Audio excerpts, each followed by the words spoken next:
The Rivers State lawmakers loyal to Nyesom Wike have withdrawn the notice of impeachment earlier served on Governor Siminalayi Fubara. The notice of withdrawal was contained in a letter signed by lawmakers and read out by factional speaker Martins Amahule, who says the move is in line with the conflict resolution intervention by President Bola Tinubu. Woodwork Patrick filed in this report. These factional lawmakers in this hall, who are meeting at the legislative quarters in Port Harcourt during plenary, read out a letter withdrawing a notice of impeachment earlier served on Governor Sim Fubara. Factional Speaker Martins Amahule explains that the letter, signed by 24 members of the House, follows an agreement reached after a reconciliatory meeting convened by President Bola Tinubu. So the total number of persons that signed this letter is 24. Distinguished colleagues, this letter was received this morning and duly signed by 24 members of this 10th Assembly. Incidentally, all the 4 members, or the same members, that also signed the notice of impeachment, which was read on the 30th of October 2023 during plenary. Distinguished colleagues, the import of this data from what I just read clearly indicates that honorable members that brought this notice of impeachment have, on their own volition, agreed. So, Speaker, the letter you just read to us this morning is our common position. And the reasons we have advanced in that letter are not far-fetched. They are genuine, they are important, they are in the overall interest of the state. The manager of the Federal Republic of Nigeria intervened, and we cannot say no to his very senior and respected federally advice. So, Mr. Speaker, we are in order. The lawmakers also considered at plenary a report on the oil spill in Aleto community of LMA local government area. Mr. Speaker, the committee followed up on the facility owner, which is SPDC, up to yesterday, sir. And they told us what they have done so far. Like they reported earlier, they have sent relief materials to the affected communities. After the relief material, they did what we call assessment of impacted areas to ascertain the level of damage and impact. They have already done that. As of today, they are at the contracting stage of awarding contract to qualify and competent contractors and clean up by remediation of those impacted areas. Good job, well done. And I also will say that until we see the final end to this issue revolving around this image, the job of the committee will not have been completely done. So I think I want to suggest, I want to agree that the committee should continue to monitor the process. The House Committee, the ad hoc committee of the Aleto Boys Village, to go back the years with the SPDC and of course the host communities, so that we can ensure that the remediation process is properly done. The Rivers State lawmakers have been divided following a face-off between them and the executive. It's hoped that the political agreement signed by the parties will lead to peace. Meanwhile, more revelations are coming out from the Abuja Peace Pact brokered between Governor Siminalayi Fubara and former governor and current FCT Minister Nyesom Wike by President Bola Tinubu.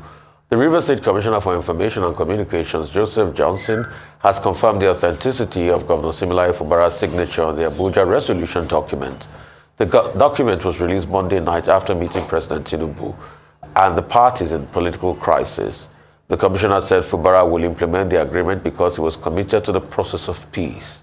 He said Fubara agreeing to implement the recommendation of the Peace Pact does not make him a weakling because no price is too much to pay for peace. However, a member of the Rivers State Elders Forum has claimed that there was no meeting with President Bola Tinubu, and all that happened was that the president handed over a document containing the already prepared Peace Pact resolution to Governor Fubara.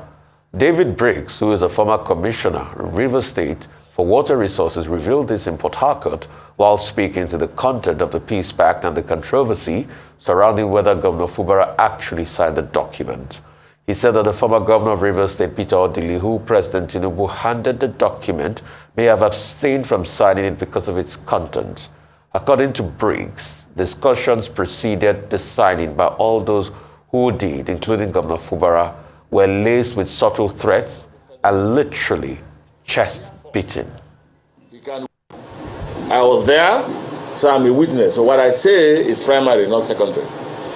We are invited for a meeting, but that was not a meeting, because a meeting means opinion will be sought. There will be discussion between both parties and resolutions will be reached. But that is not what happened.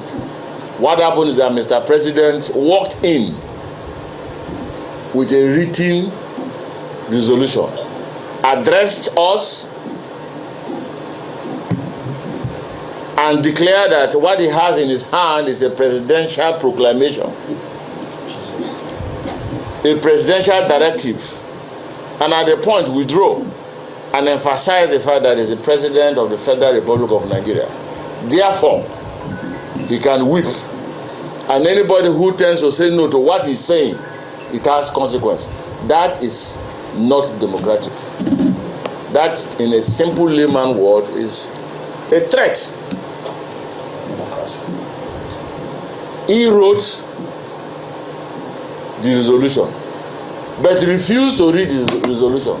Handed the resolution to Dr. Odeli to read and interject. And each time he interjects, it comes with a subtle, polite, smiling insult. And thereafter, he asked the governor to speak. Now let's get it very clear. If you are in the position of the governor, what will you do? Get up and go? Say no to Mr. President with that kind of subtle but energetic threat? But one of us asked him a simple question. And to be specific, Adoke Amasimaka Hassan, same should do this. Governor should do this. Governor should do that. You have not said, watch those 25 or 27 assembly members that defected from PDP to APC without consulting their constituency and constituent what they should do. And of course, you can see the situation. The president's reaction was very clear and simple, but very, very dangerous. It was a concrete intimidation to say he's a leader. In fact, he withdrew on his seat and said, I'm the leader of the APC in Nigeria. And you are telling me that when babies are born into my family, I should ask them to go. No, they can't go. We are welcome them. And I want anybody who was there to contradict what they have said. Joining us now on the morning show is Practitioner Akwara, a lawyer. He'll be joined by Adam Adams, also a lawyer from Rivers State, and Nwokedi, a lawyer and human rights activist. At first, Nwokedi as a human rights activist, and I'll also ask Adam and Practitioner Akwara. At first, is it not a violation of the human rights of these people by who they took this matter to go to resolve? Because, and he has called out others that were in the meeting to come and contradict what he has said. And we're waiting for them to contradict what he has said. But one, it's not a violation of human rights. Because secondly, a lot of people felt that this agreement was not constitutional. Also knowing the context at which it was made. Is it that Sim has been threatened to a corner and been pushed aside by this revelation? And he's been threatened because only God knows what transpired. Since we don't have a minutes of the meeting, we don't have real hard facts. But this was an evidence from somebody that participated there. We're waiting for it to be contradicted anyway. What's your take on this? I'll come to you first, Nwokedi, and I'll go to Practitioner Akwara and Adam Adams. What has our democracy become? And the president browbeats everybody. Says, if you don't do my bidding, no show. Consequences. It's mentioned consequences. Consequences. So What there does our should be democracy become? That is outright threats.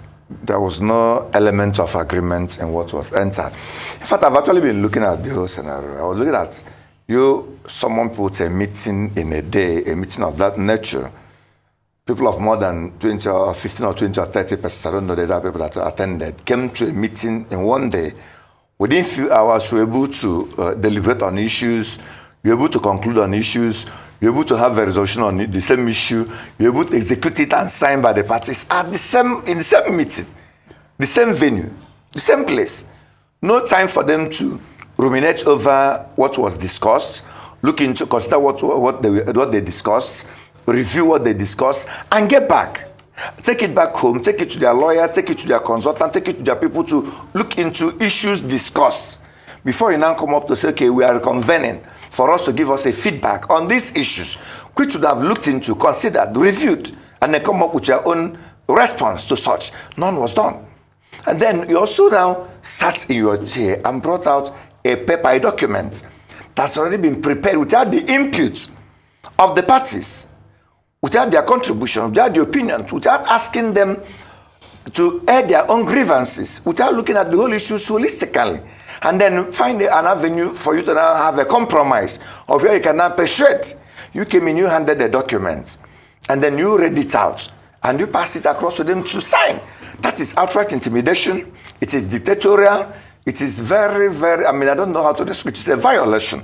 Not just a violation, a gross violation of Section 39, freedom of expression. They were not allowed to express themselves. Even 36, fair hearing. Do you give them time for them to be heard? Were they allowed to speak? Were they allowed to air the opinions and everything? And you now told them what to do. You dictated. And then you don't even the consequences. If it's a proper agreement, stricto sensu, there will be breaches, and there might be consequences for breaches. But those things are to be couched under the provisions of the Constitution. And now, by even coming to even engage in this kind of review or settlement or whatever you may call it, are they in line with the provisions of the Constitution? Some matters are in the courts. You didn't consider that at all. Some steps have been taken that have violated the provisions of the Constitution regarding the present position of the members of House of Assembly that defected. You don't put that into consideration.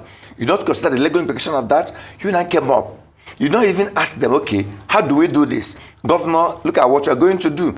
If we don't do this, what happens? How would they enforce the outcome of that agreement in the courts? Are you now telling courts not to legislate on it, not to make a pronouncement on it? Are you not saying the court has no powers to even pronounce on the agreement?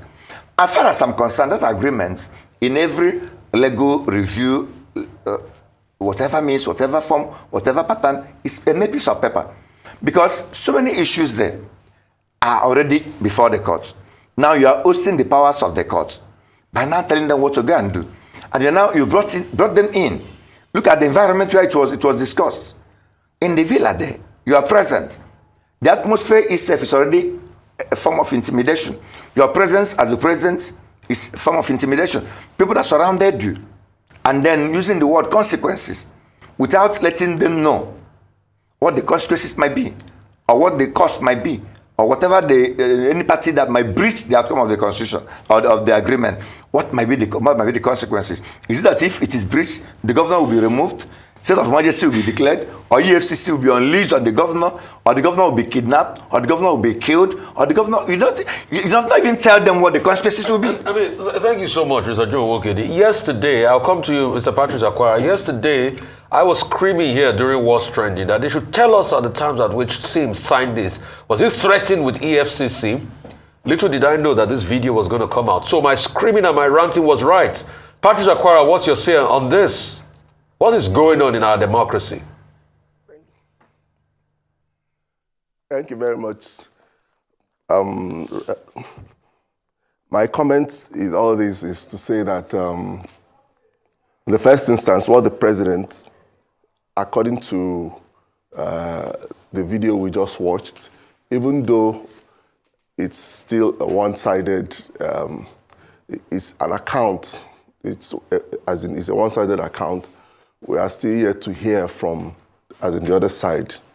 But if we have to give it, if we have to review it on its face value, you notice that what happened is a flagrant abuse of Section 109 of the Constitution, because Section 109 sub 1G of the Constitution provides that if a member resigns from his party and moves to another party, his position is deemed to he is deemed to have lost his position in the assembly.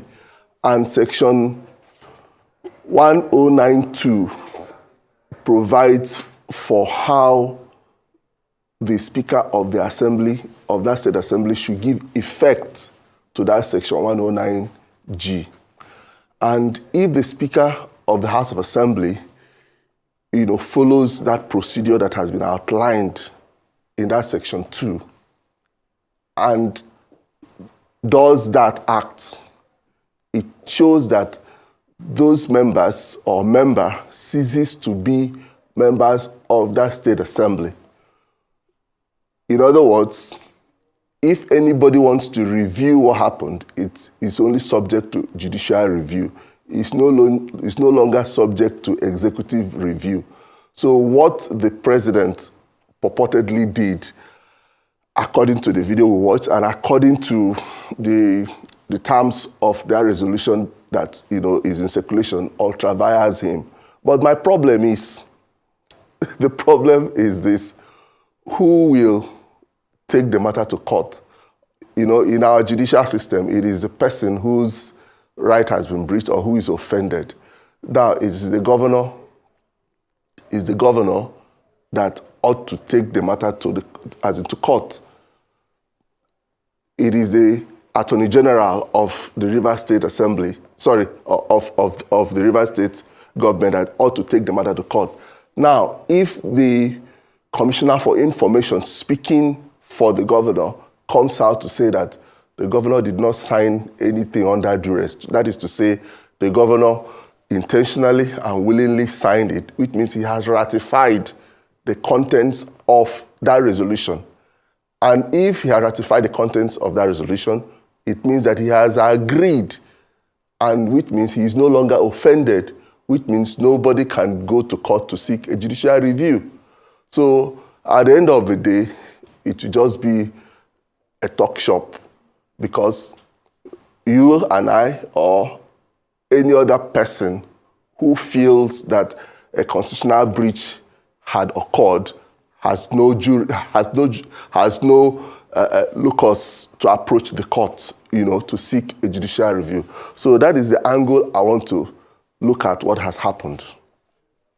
So, Adams, thank you so much, Practitioner. Adam Adams, it's now in publicly, according, and I must have to underline that, according to one account, because we've not had an holistic account of this, according to his account, Mr. Briggs' account, it has now been established that actually Sim Fubara was bullied into signing a document that we all thought was already his political suicide. What do you say about this? According to one account, I must have to state that, because we don't have the full account on this. Yes, Rufai, thank you very much, and good morning, everybody, Nigerians. First of all, with profound respect, Rufai, I want to correct my name. My first name is not Adim, it's Asim, A-S-I-M, Adams. That is the name, my name, not Adim, not A-D-I-M. So please, if you can make that correction properly. Now, coming to the issue at hand, I want to say with due respect to all the parties involved in this particular imbroglio in Rivers State, the conundrum in Rivers State. You see, when this news broke, what ran through my veins and my mind was that the same pattern that we heard before the election of Fubara Sim, that they had a meeting with Governor Nyesom Wike, the emeritus governor of Rivers State, talking about how Rivers State will be run if power is given to, Fubara Sim. And they said that they entered into dubious and obnoxious, agreements between themselves. That particular agreement between the two of them was not vitiated by either Sim or Nyesom Wike on the two parts. People came and started speaking. External forces came and started speaking when they started having this problem. That the reason why this problem came up was because of the enforceability of that pre-election agreement to give power, to Sim Fubara for him to rule, and the control should be in the hands of Governor Nyesom Wike. That is what is happening right now. Now, in this instance again, 7 months into the administration of Fubara, look at what has happened again. We are hearing again that another agreement has been surreptitiously entered into between the governor of Rivers State and the president of Nigeria and some other stakeholders who were in Abuja. The question that keeps bugging my mind, because people are quick to defend one of the parties or the two parties as the case may be. How long shall we stop practicing this kind of voodoo type democracy in Nigeria? When they are doing this agreement, the stakeholders, the electorates, those who voted for them were not consulted. It is only when they have problems that they begin to ask us questions on what we have done. Let me tell you that democracy has been suspended in Rivers State, whether we like it or not, as the case may be. Mr. Adams, Mr. Asim Adams. Okay, I think his line is stalled there. Are you? Oh, yeah, let me come to Mr. Nwokedi here in the studio with regards, and I'd like you to continue from where he stopped. Voodoo type of democracy. In fact, it says democracy doesn't exist currently in Rivers State. And some other parts. And some other parts of Nigeria, but because Rivers is in focus, I mean, please feel free to draw in other parts because we know that this is not peculiar to Rivers State. However, he made a very important point. The governor, there was an agreement signed, allegedly before he became governor. Yes, as an assumption of office. Another agreement has been made. Now, I also would go back to what Mr. Akwara had said with regards to the fact that the only person who can go to court in this instance are the parties aggrieved. So if the governor decides not to pursue the matter, even though he hasn't withdrawn his case against Mr. Honorable Martins Amewule, nobody else can approach the court to intervene in this particular matter, meaning that the legality as it stands will continue. What's your take on this? How do we begin to address issues like this when it seems like the ball is in the court of Governor Fubara, who has now been said allegedly to be under duress, and a lot of pressure is on him to just accept what has been agreed in Abuja? That's on one hand. Mr. Akwara, for coming to you after Mr. Nwokedi, I'd like you to just talk about this duress, agreement, threats, in the event, because we have to be careful in terms of hearing the full picture of what's happened. That's just from Mr. Briggs. In the event that this accusation is true, what role would the Rivers people and the elders, elders council in Rivers play to support Governor Fubara, to stand against, if he is able to, these threats, intimidation, putting him under duress? Because as it seems, he's not speaking. The PDP hasn't said anything. They've been quite quiet. I don't know if they're going to be supporting him in Rivers State. The APC have already made their stance clear through that meeting in Aso Villa. So who will support the Rivers people to support their governor, to stand against any form of intimidation and and bullying, as it seems? Again, this is one side of the story, and we look forward to hearing, any other counter story, any counter agreement to this particular claims by Mr. Briggs. I'll come to you, Mr. Nwokedi, for the first question.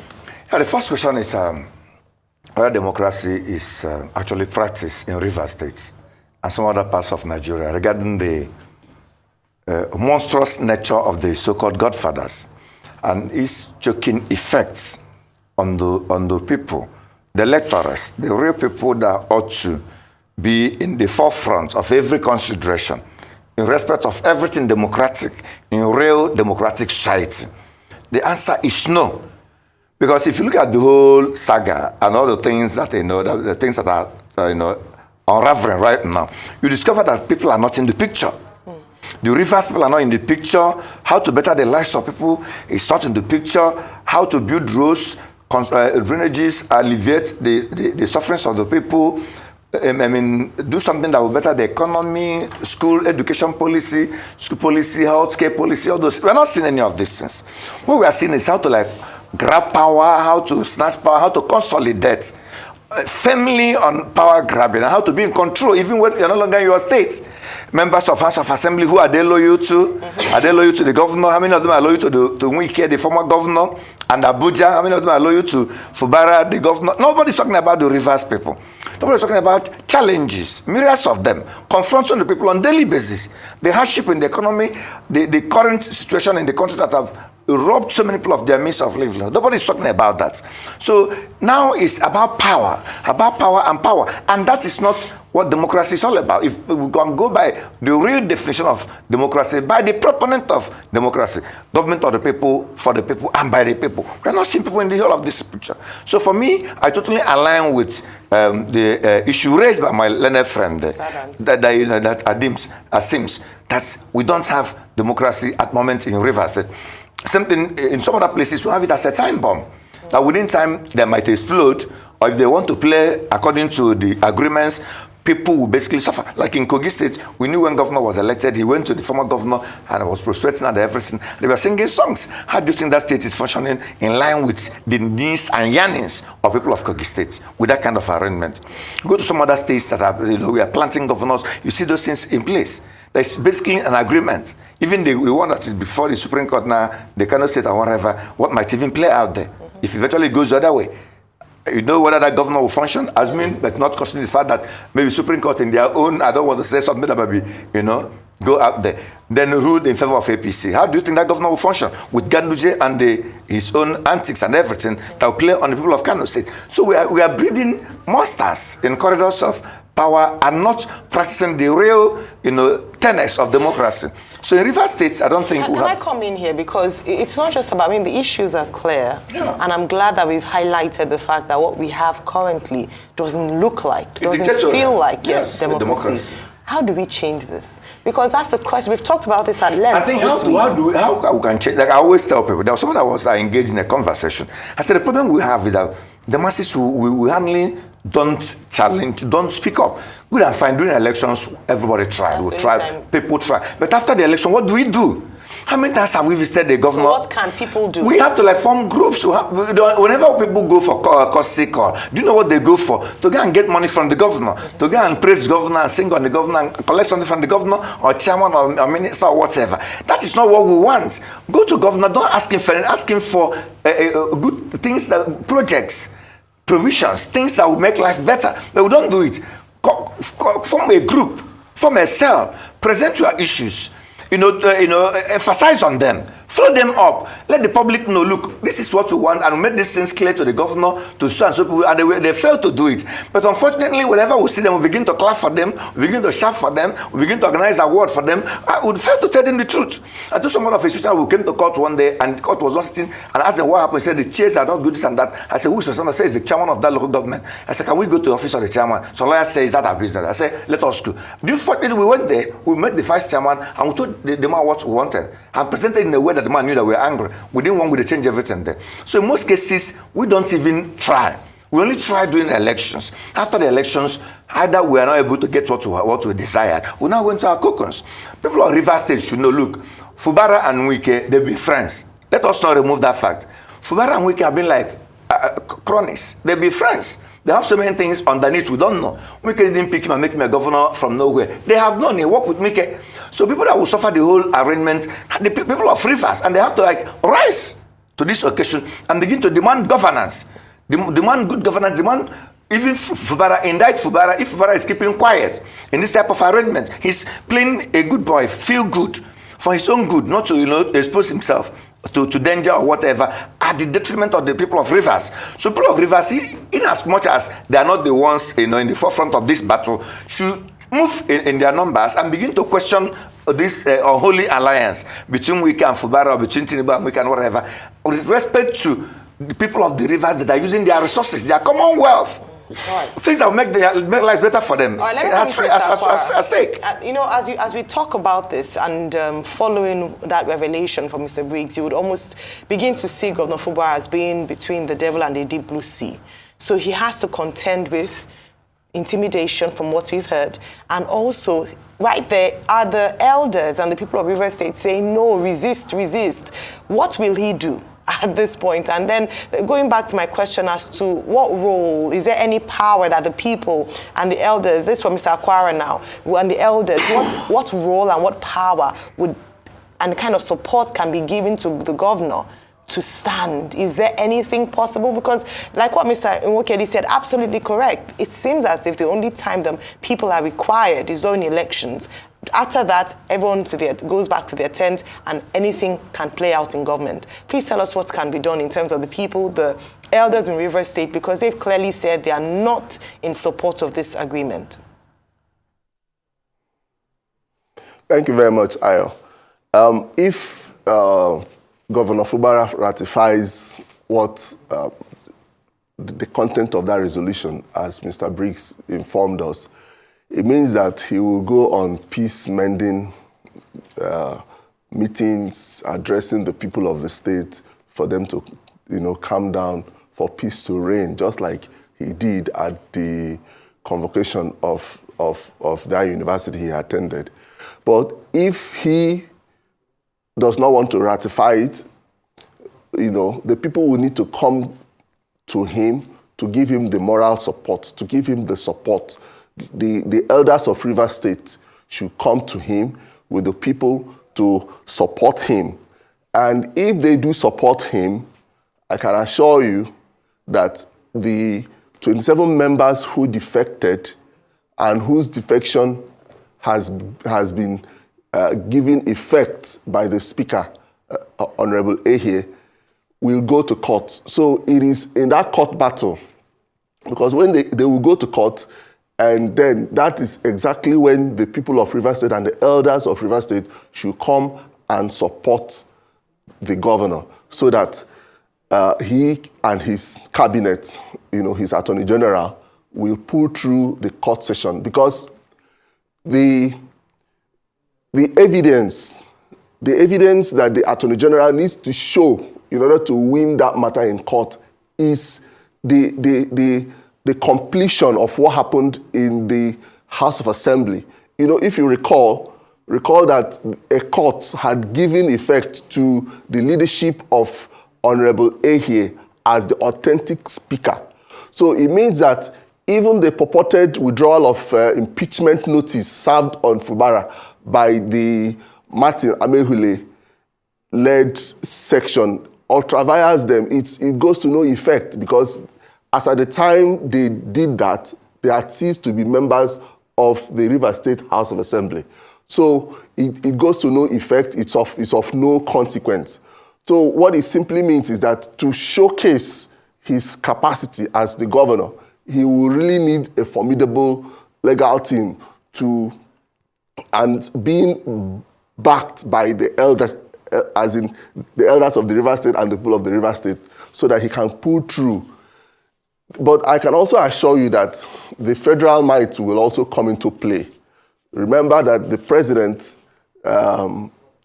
was the person who, according to what Mr. Briggs said, who submitted the resolution. So he will also come in, maybe they will come in their own way. I don't want to say all these things, on air, but it's a notorious fact, the way they will always, come in their own way, either against him through the judiciary, which has been held hostage, or through the security agencies. But I think it's a fight for democracy worth fighting for, because we cannot continue like this as a people. We cannot continue in selective legality, and we cannot continue to prosecute people in court for illegality, for criminality, and yet the people in government do a flagrant disobedience of the Constitution, even on the face of it. On the face of it, it's obvious that the Constitution has been breached.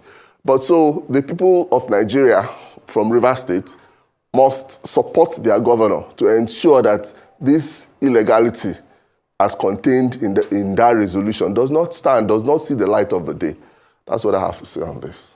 Thank you, Mr. Akwara, Patrice Akwara. Asim Adams, we know you're also with us now, and we have Mr. Joe Nwokedi with us here in the studio. However, we need to go on a quick break. When we come back, the conversation continues. Rivers State and the political crisis that's ongoing, the governor versus former governor Nyesom Wike, and that meeting in Aso Villa with the president. We'll be right back. It's still the morning show here on Arise News, and just before the break, we're speaking with three lawyers: Patrice Akwara in our Abuja studio, Mr. Asim Adams in Port Harcourt, and here in the studio we have Mr. Joe Nwokedi. Mr. Asim Adams, you were making a point when we unfortunately lost connection with you.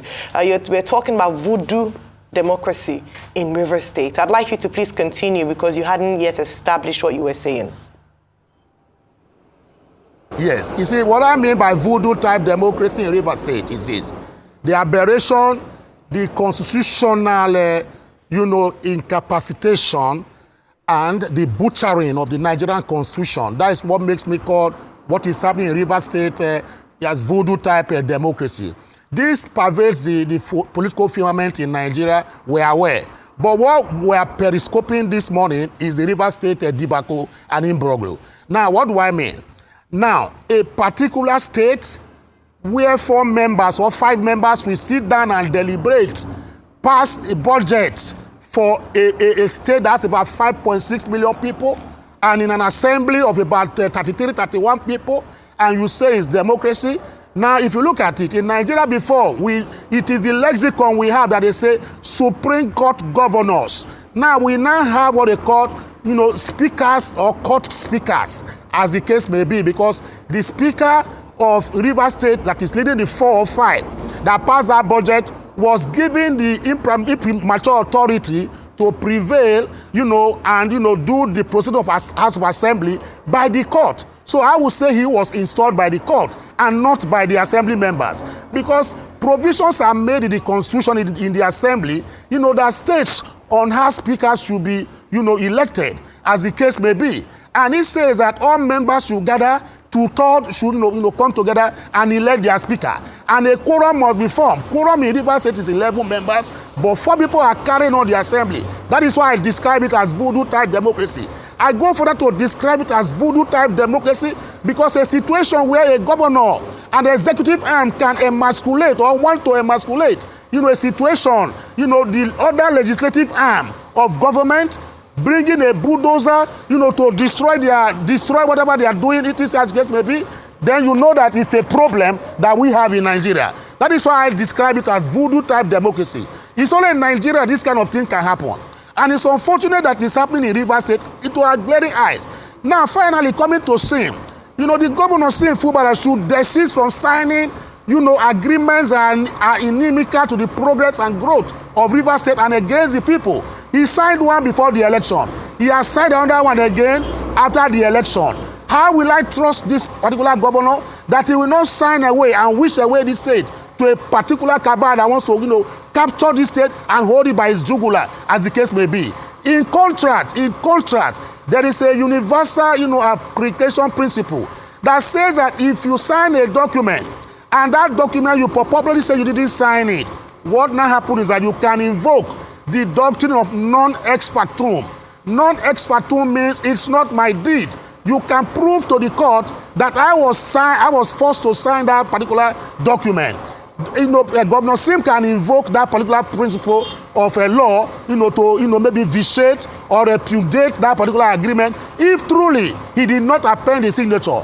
And in so facto and factually speaking, you find out that the Commissioner for Information has already informed us that the signature on that particular document is that of Governor Sim. Where lies integrity? Where lies the people's mandate? In other words, in the first instance, I was not part of those who even supported Sim as a governor. Because even when the elections came, the whole Nigeria said that the election of Sim Fubara and that of Rivers State should be discountenanced by INEC. You understand? But the narrative now is that he has been legitimized by courts, where there's no problem, as the case may be. We are aware that there was, monumental fraud that, pervaded the election in Rivers State that did not even enthrone a truly people's governor. That is why we are having this kind of problems. So that is why I'm saying, in concluding, that Rivers State and other parts of Nigeria practice voodoo type democracy. Tenets of democracy is known worldwide. Government of the people, by the people, and for the people. And Nigeria practices constitutional democracy. So if constitution, as the case may be, is being jettisoned and kept in abeyance, what else can I say on this? That is my take this morning. Thank you so much, Mr. Asim Adams, for your take this morning. Let's come back to all that, happened during that signing.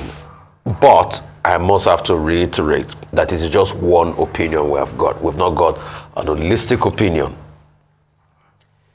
A lot of people, celebrated President Tinubu now as governor of Lagos State then because of how he stood up to Olusegun Obasanjo. That thought he could, get everything and had been president, military, although head of state before now. But Governor Bola Tinubu stood up to him and won against him. You couldn't push him around. That same person, he stood up to the position of the president. But now we have him as president and is instructing Governor Fubara around. I'd like to ask you, when are our governors going to be like President Bola Tinubu himself when he was a governor? By standing up to the president and reminding the president that we are a subnational. And that's why a lot of people keep talking about even devolution of powers across the states. That's the question I want to ask. And the other question will be to you, Mr. Patrick Akwara, if you can hear me. I want you to take us through even the litany of cases that are already on ground as we speak now, because there are too many expertise front and back. They were still in court yesterday that Fubara's counsel said nobody had advised him to take a case off the court. I want you to speak through the litany of cases. And for you in Rivers State, Mr. Asim Adams, how are the Rivers people feeling with this revelation that their governor was bullied, pure and simple? By effect, the Rivers people were also bullied into an agreement. And how does it even work for your mental capacity to know that your governor is somebody that can be bullied?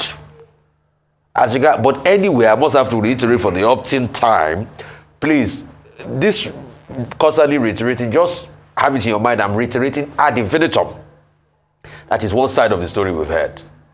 But how does it even do for the psyche of the people of Rivers that you have a governor that has been pushed around and has been bullied and was talked to in such a manner? That's why he's been saying, oh, no price is too much to pay for peace. Hello, it's because it's been threatened. That's why they now wax philosophical. Those three questions, sir. You first, you go first, sir. We have a federation, and we have components of the government. We have the states, federal level, we have the state level, we have the local government level. And by that federation, each component ought to be autonomous and largely independent or fully independent of the other one, especially that of the federation and the states. But unfortunately, there are so many areas that they are like intertwined, mingled in such a way that the president, the head of the government at the federal level, exercises enormous powers over the state governments.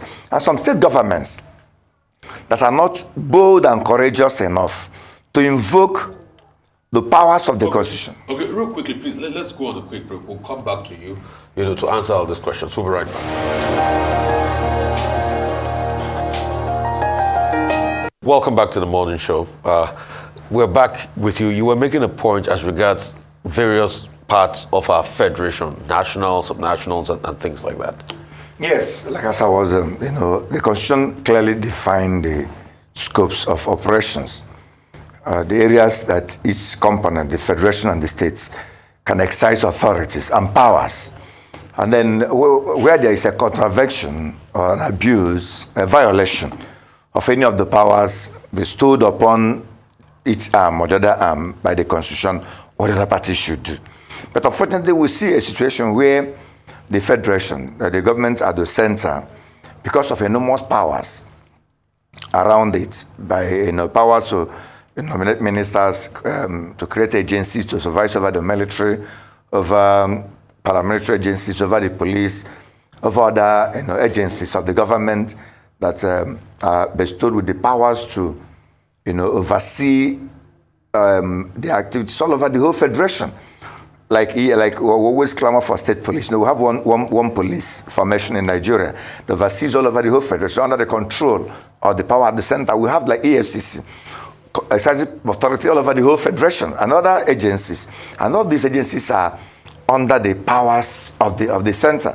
And also, this what they call it, monthly allocation, fiscal allocation, everything under the powers of the federation, given to the state government. So at the point, the governors, out of all these questions, became submissive, unintentionally submissive, because of things they gain to benefit from the federation. Some of them contracts, some of them are like, some contracts will be executed in various states. But these are not what were things that were envisioned by the draftsmen of our constitution. The state governors are to be bold, they are to be daring, they are to be assertive, and they are to derive their operational powers from the constitution. But unfortunately, they've abandoned the constitutional provisions and then followed a political kind of rights, maybe political correctness. I want to be in the good books of the president. Some people even in opposition will be showering encomiums and praises on the president from another political party. We wonder what is going on. Now imagine how such a person will confront even a president, where there is a gross violation of a stepping of the provisions of the Constitution by the powers at the center. But now we are looking for such governors that will just know their onions and mobilize like Tinubu did under the Yemi Osibanjo, the former vice president, as Attorney General. Someone enough courage, gathered their legal apparatus, the arsenals, everything that they within the confines of the law, challenged the president, went to Supreme Court, mobilized the forces within the confines of the law, and then they came up triumphantly. And then they were able to define the powers of the president and the powers of the governors. But unfortunately, we see governors, leaking, the tables of the president, and that is where we're getting everything wrong. People will be praising the president. That is not, even during our previous First Republic, it wasn't like that. So many governors challenged Shagari then of different parties. And somebody in the same party might be like, okay, we're from the same political party, will invoke internal mechanism within our party to approach the president to sort out this issue for me. But the opposition party, like what's going on in Rivers? For crying out loud, Governor Fubara is not an APC governor. It's a PDP governor. It's a governor in opposition. It's a governor that has all the apparatus and that's now to confront the president, to enrich the confines of our laws, our jurisprudence, and also be bold enough. Yeah, because when you look at it, but he's not doing it. There was never a time we are seeing a very, very primitive, cold submission by a governor from another party and a governor from Rivers State. If you talk of states that can stand on their own in terms of resources, talk of Lagos, talk of Rivers, and few other states, with all the manpower, with all the resources. Define this and challenge it. Let us define our democracy. Democracy is a constitutional practice. And each component, each body, derives its own operational modus from the confines of the Constitution. But imagine a president, that Governor Fubara in the first place, is supposed to even answer President Tinubu over any issue. Why will a president summon a governor over issue? Why will you answer the president? If I am to be the governor of Rivers, I will tell the president to hell with you. I'm not answering you. You are elected the way I'm elected. You derive your power from the Constitution. I derive my power from the Constitution. What powers do you have to summon me to come and mediate in what? The mediatory body as enshrined in the Constitution is the courts. Let us explore what the law says. Go to court, unleash the apparatus of the court, come up with your issues you have against me, let me come up with the issues I have against you, channel it in a way it will be proper before a court, and let the court of law make a pronouncement on that. Okay, thank you so much. Be not that around like a kid. All of this that's happening, even when President Buhari was there, former military officer, he dare not do this to Governor Wike. Even Wike never submitted to that. Governor Wike took President Buhari to court many times on the issue of VAT, many other issues like that. Mr. Patrick Akwara, let's talk about all the legal cases. Now, there's been a lot of ex parte. Can you just list all of these ex parte, counter ex parte, injunction, everything on the table? Let's know where we are legally as regards this. Well, where we are legally as regards this is that we have to follow the Constitution. The Constitution is very clear. It's just that we, in Nigeria, our actions are different from what we talk, our speakings. You know, we say a different thing, whereas we know a different thing, we say a different thing, and we also act differently. You know, because the Constitution is very clear on how all these things will happen, but because we have a weak and captured legislature, we also have a weak and captured citizenry. That's why all these illegalities are going on. Presently, there's a matter at Isiokpo. You know, the governor took, Governor Sim Fubara took the 27 members who had served him impeachment notice to court.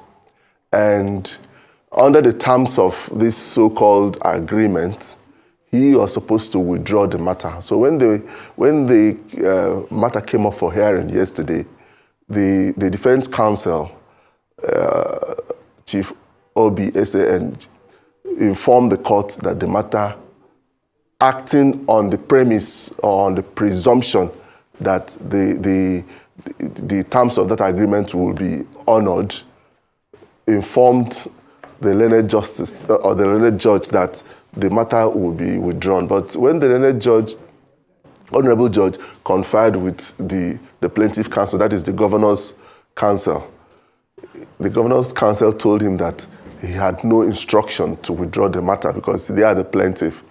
So the matter was now adjourned to January. So, and then also, you notice that the 27 members also are in court against the 4 members led by Honorable A here. So this is a season whereby all manner of litigation will be going on, and at the end of the day, by the time the matter gets to Supreme Court, you hear another novel ratio decidendi used to determine this matter. So I think, for me, let me, even though I'm a lawyer, let me also speak as a politician. At least somebody who has run for federal house twice has some political, understanding. My instinct tells me that each person, either the sitting president or somebody eyeing to be president, they always have an eye. They always focus on the money coming from River State. So this struggle for me is they are struggling to control the resources of River State for the next election. Because whatever you want to think, the politician always thinks about the next election. So they've already started thinking about the next election. And, President Tinubu, being an adroit politician, will prefer to work with Nyesom Wike than to work with Fubara. That's why, in my own opinion, according to what Mr. Briggs said, he just came out with a resolution, obviously written by the Wike camp, and he just shoved it under the throat of Governor Fubara without any input coming from him. So for me, it is for the people of River State, my brothers from Eche, from Ikwere, from Ijo Nation, to rise up so that they can use River State money to develop River State. Every person who becomes governor in River State always eyes the presidency or works with somebody who is eyeing for the presidency, so that at the end of the day, they will always, but if you look at it, they've disappointed Odili, Amechi was disappointed, Wike was also, even if Fubara wants to go for it, he may also be disappointed. So I feel that the next election is what is who will control the funds, the resources coming from Rivers State is at the background of all this fight. It's just that the fight came too early. The governor had barely sat on the chair, and this fight has started. But the people of Rivers State, my village Amala in Ngopala is the last town in Imo State to Rivers State. We share a border with Eche. I'm like an Eche person, and I feel that Eche, Rivers State money should be used to develop Rivers State, to migrate it from a rural area that it is. Most of the areas, Eche, Ikwere, all these places, so that they can enjoy the benefit of being an oil-producing state. I know Port Harcourt has been developed, some other places, but there's still a lot of work to be done. And every other time they keep on pumping Rivers State money to use it to do federal policies, and at the end of the day, they are shortchanged. For me, this is what it's all about.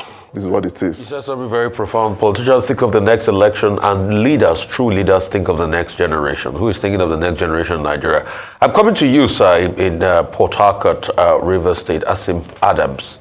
Talk to us. How do you people feel living in the States, knowing the fact that the governor of the state has been pushed around, he's been given terms, he's been instructed according to somebody's account, he's been told that if you don't do this, there will be consequences. Go and sit down there, raise up your hands and close your eyes. Come on, don't be silly. Go back to your states and align. Yes, thank you, Rufai. What we in Rivers State, for those of us who are aware, who are students of history, political history in Rivers State, we knew what happened during the Amechi time. That the federal, institution or government wanted to control, the then governor of Rivers State, Rotimi Amechi. We had a scenario of this nature, and we saw where that particular government also shut down courts, for 1 year, as the case may be. That lawyers could not go and practice. So this kind of debacles are not new to us, those of us who are informed. But for those of them, the mass majority, the critical mass majority of Rivers people, are those who are fearful. Most of them don't really understand what is happening. Some are perplexed. Some are disillusioned. That they are looking at it that as common people, they have voted and their voice and their own votes did not count any longer. So that is the kind of life that we are living here. We go about, if you go around Rivers State, everywhere is calm as it is. People are going about their duties, and they don't really want to know exactly what is going on because they are hot, by what transpired. For those who are informed like us, many of them are angry, not because of the agreement, that was entered into, but by the confirmation that the sitting governor, endorsed, such a, terrible agreement. I refer to that agreement as the agreement between Neville Chamberlain and Hitler. Rufai, you remember in Berlin before the Second World War thereabout, Neville Chamberlain and Hitler entered into a dubious agreement. But at the end of the day, it was not enforceable. Yeah. So that was led to why Chamberlain had to, resign as Prime Minister of the UK as at that time. So you see, it's something of this nature that we are having in Nigeria today. Now that agreement is binding between parties if they agree to their signatures being on that agreement. The only area that it can, make legal sense is if one of the parties, come out to say, no, I didn't sign, or I was forced to sign. But you find that in this particular mode we find ourselves, that the governor's spokesman has come to inform Nigerians and Rivers people that yes, the signature on that particular agreement is the signature of the governor. So whereas, and what I'm talking about, it means the governor ratified the agreement. Now, what are we going to do as outsiders?